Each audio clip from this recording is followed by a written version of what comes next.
প্রিয়জনের ভালোবাসা সাথে থাকলে সাধারণ একটা দিনও কেমন করে যেন অসাধারণ হয়ে ওঠে।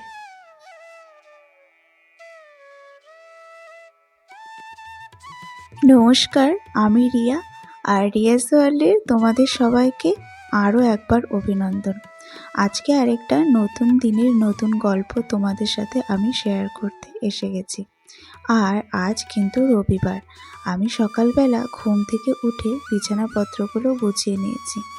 আর ছোট বোনুর ওদিকে পরীক্ষা চলছে বলে ও কিন্তু সকাল সকাল উঠে পড়তে বসে গেছে।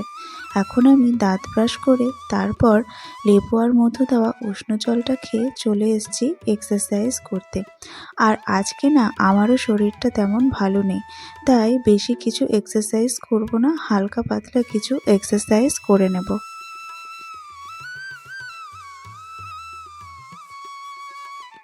আমার ভিডিওর কোনো অংশ যদি তোমাদের এতটুকু ভালো লেগে থাকে তাহলে একটু সাবস্ক্রাইব করে পাশে থেকো।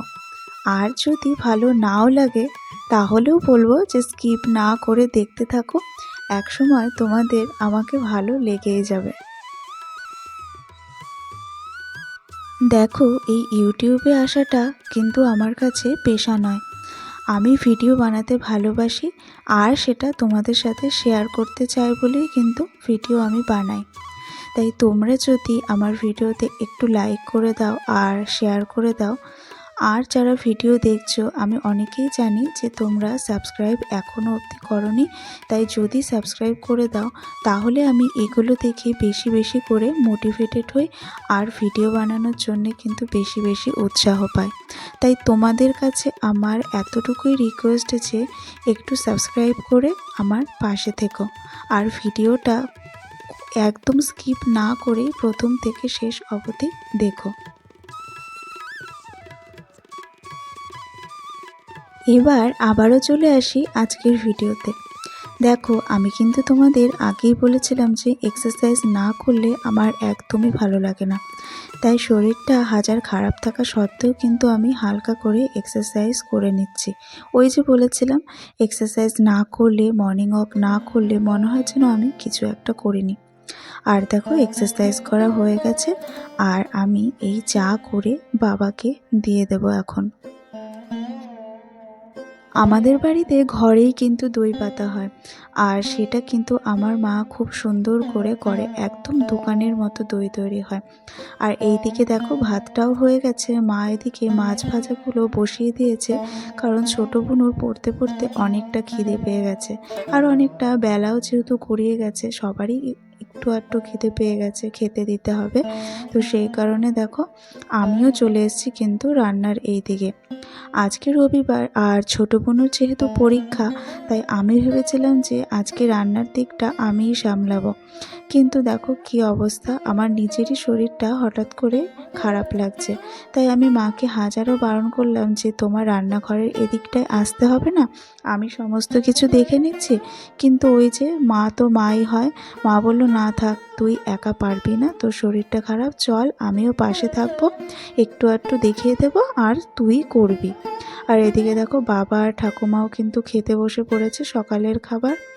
আর আজকে এই একটা সবজি তরকারি রান্না হবে, তার সাথে দেখলেই তো লাল শাকের ঝোল আর মাছের তেল দিয়ে চচ্চড়ি, আর তার সাথে কিন্তু মাছ অর্থাৎ সরপুঁটি মাছ আনা হয়েছিল, ওটা মাখা মাখা করে রান্না হবে।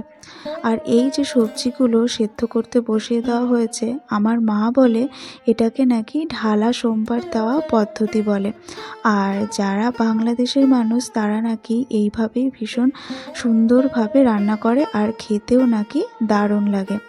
আর দেখো তাহলে আমি এইদিকে মাছগুলো ভেজে নিচ্ছি এক এক করে, আর এবার কিন্তু আমি মাছের ঝালটা করে নেব মাখা মাখা করে।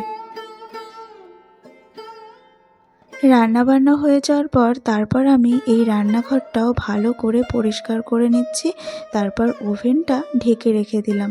তারপর চলে যাব ঘরদোরগুলো পরিষ্কার পরিচ্ছন্ন করতে।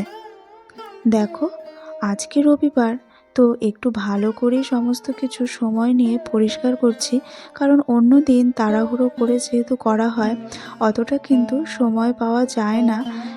আজকে যেহেতু ছুটি, তো সেই কারণে ভাবছি একটু ধরে ধরে সমস্ত জিনিসগুলো পরিষ্কার পরিচ্ছন্ন করে নেব। কিন্তু যতটা চেয়েছিলাম ততটা করতে পারলাম না। ওই যে বললাম যে শরীরটা একদমই ভালো লাগছে না। এবার সপ্তাহের অন্যান্য দিনগুলোতে তাড়াহুড়ো করে কাজ করা হয়।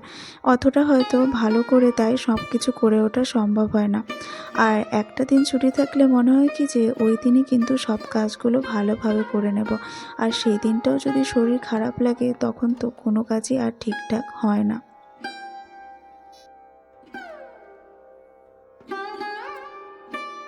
এখন স্নান-দান করে খেতে বসে পড়েছি আর মা কিন্তু খুব সুন্দর করে গুছিয়ে আমাকে খেতে দিয়েছে। তো মাকে আমি বললাম, "আজ কি আমার জন্মদিন যে এত সুন্দর করে গুছিয়ে দিয়েছো?" মা বলল, "সারা সপ্তাহে তো তাড়াহুড়ো করে খাস আর দুপুরের ভাত এসে খাস সেই সন্ধ্যাবেলা। তাই আজকে ছুটির দিনে একটু ভালো করে আরাম করে ধীরে সুস্থে খা। সেই কারণেই গুছিয়ে দিলাম।" তো এটাই ব্যাপার যে বাবা-মার ভালোবাসার থেকে আর ভালো কোনো কিছুই হয় না। তাই প্রিয়জনদের ভালোবাসা যদি সাথে থাকে, সাধারণ একটা দিনও কিন্তু সবসময় অসাধারণ হয়ে ওঠে। আর সন্ধেবেলা দেখো বাবা একটু ফুচকা নিয়ে এসেছিল, তো আমি একটা খেয়েছিলাম আর একটা মাকে খাইয়ে দিলাম। তারপর আমি একটু পড়াশোনা করছিলাম নিচে, তারপর রাতের খাওয়া দাওয়া করলাম, তারপর রাতের বাসন-কোসন মাজা সমস্ত কাজকর্ম করে আর এই বেসিনটাও দেখো পরিষ্কার করতে চলে এসেছি। ভেবেছিলাম যে দিনের বেলায় করব, কিন্তু শরীরটা আর ভালো লাগছিল না বলে করতে পারিনি।